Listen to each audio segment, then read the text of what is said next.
All right, so it is Friday the 13th. Okay. I am out here at the bee farm where I have never, ever, ever washed my bee suit. Look at that thing. So, this is what I'm going to do. What I did is I got some regular dish soap, the blue stuff that, I'm not going to say a product name. They're not paying me, endorsing me or anything like that. So I'm not saying their name. Whoa, almost dropped you guys. Sorry, that was close. So in any event, they're not endorsing me, so I'm not telling them which name. But the best, basically the best dish soap that you can find. The highest strength, highest quality. You do not use perfumed regular laundry soap. That will start problems. But this is going into there, and that's just the way it is. So we'll come back and we'll see how this works. But this is the before picture. So there it is. And through the magic of video, I am back about 2 hours later.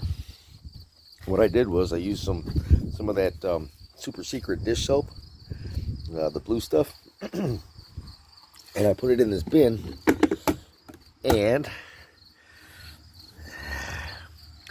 that was about 2 hours ago. Oh yeah. Oh, that's hot. Been sitting in the sun. Still hot.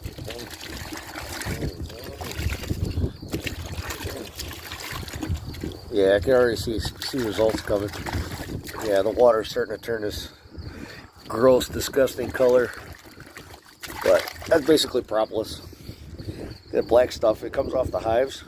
It's not dirt. The bees make that. That's propolis and honey. And if you look real close, you can see wax and propolis. You know, it's not dirt. But also in here are maybe a couple of bee stings, you know, and they throw off an odor that attracts other bees to feel free and sting too. But that's why I'm washing it. So we're in the middle of a dearth.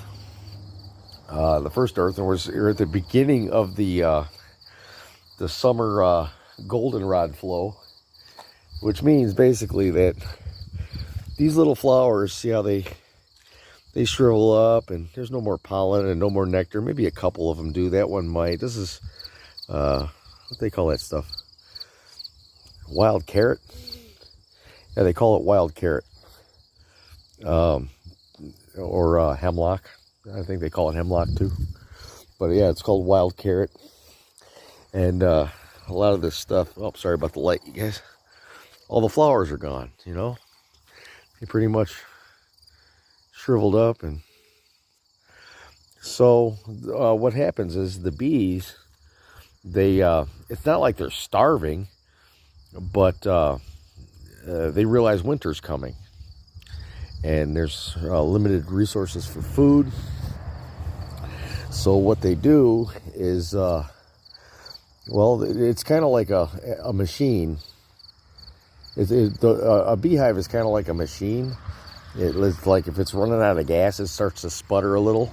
The queen doesn't lay as heavy, and then ends up with a bunch of cells that are in our frames or in the comb that are empty. So what they do is they try to fill it with whatever they can because they know winter's coming. So when that happens, they'll actually rob each other out. They'll find a little weaker colony and they'll go in and they'll take all their food, you know, which makes them dead. It makes a weak colony a dead colony. And yellow jackets, the yellow jackets and wasps, they go in there and they do the same thing. It's a raid, you know, every man every bug for himself.